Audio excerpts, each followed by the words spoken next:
మీ గురించి పట్టించుకొని షర్మిలమ్మ ఈ రోజు కొత్త అవతారం ఎత్తి నిన్న మీటింగ్ పెట్టారు నగిరిలో. నేను వైఎస్ఆర్ బిడ్డ అని చెప్పుకోవడం తప్ప వైఎస్ఆర్ గారిని అభిమానించే మీకోసమైనా వైఎస్ఆర్ గారికి పేరు తెచ్చే విధంగా ఏమైనా ఒక మంచి పని చేసిందా అంటే ఏమీ చేసింది లేదు.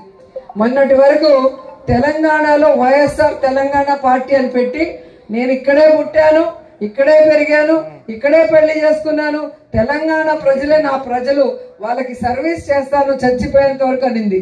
ఇప్పుడు ఆ పార్టీని గాలికి వదిలేసి ఏ రాజశేఖర రెడ్డి గారిని కుటుంబాన్ని విచ్ఛిన్నం చేసిందో కాంగ్రెస్, ఏ రాష్ట్రాన్ని కాంగ్రెస్ విచ్ఛిన్నం చేసిందో, ఏ కాంగ్రెస్ అయితే రాజశేఖర రెడ్డి గారు చనిపోయాక ఆయన పేరుని ఎఫ్ఐఆర్ లో పెట్టిందో, ఏ కాంగ్రెస్ అయితే ప్రత్యేక హోదా లేకుండా ఈరోజు ఆంధ్రప్రదేశ్ ని సర్వనాశనం చేసే విధంగా విభజన చేసిందో అలాంటి కాంగ్రెస్ లోకి జాయిన్ అయ్యి ఈరోజు జగనన్న మీద మన మీద విషం చెమ్మటం మీ అందరూ కూడా గమనించాలి.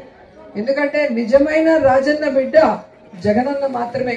తన తండ్రి పేరు ప్రతి ప్రజల గుండెల్లో జీవితాంతం గుర్తుండే విధంగా ఆయన ఆశయాలకు తగ్గట్టుగా ఆయన కోరుకున్న విధంగా పేద ప్రజలకి ఈరోజు పని చేస్తూ వైఎస్ఆర్ పేరు మీద పార్టీ పెట్టి ఎన్ని కష్టాలు, ఎన్ని అవమానాలు, ఎన్ని తప్పుడు కేసులు పెట్టి జైల్లో పెట్టినా కూడా ఏ రోజు పారిపోలేదు, ఏ పార్టీకి తల వంచి వాళ్ళకి సరెండర్ అవ్వలేదన్న విషయాన్ని మీరు తెలుసుకోవాలి.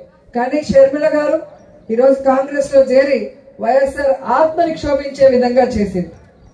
ఈరోజు జగనన్నని ఓడించడానికి చంద్రబాబు నాయుడు వదిలిన బాణం లాగా చంద్రబాబు నాయుడికి మంచి చేకూరే విధంగా వైఎస్ఆర్ కాంగ్రెస్ పార్టీ ఓట్లు చీల్చడానికి మా నాన్న వైఎస్ఆర్ అని చెప్పుకుంటుందే తప్ప నాన్న పేరు నిలబెట్టే విధంగా ఏమీ చేయలేదనేది మరొకసారి గుర్తు చేసుకోవాలి. ఈరోజు వైఎస్ఆర్ ఆశయాల కోసం పనిచేసేది జగనన్న అయితే వైఎస్ఆర్ ఆస్తుల కోసం ఈరోజు రోడ్డెక్కి పోరాటం చేస్తుంది షర్మిల. ఆ తేడా గుర్తించి జగనన్నని ఆశీర్వదించండి. జగనన్న సైనికులైన మమ్మల్ని ఆశీర్వించాలని కోరుకుంటూ సెలవు తీసుకుంటున్నాను.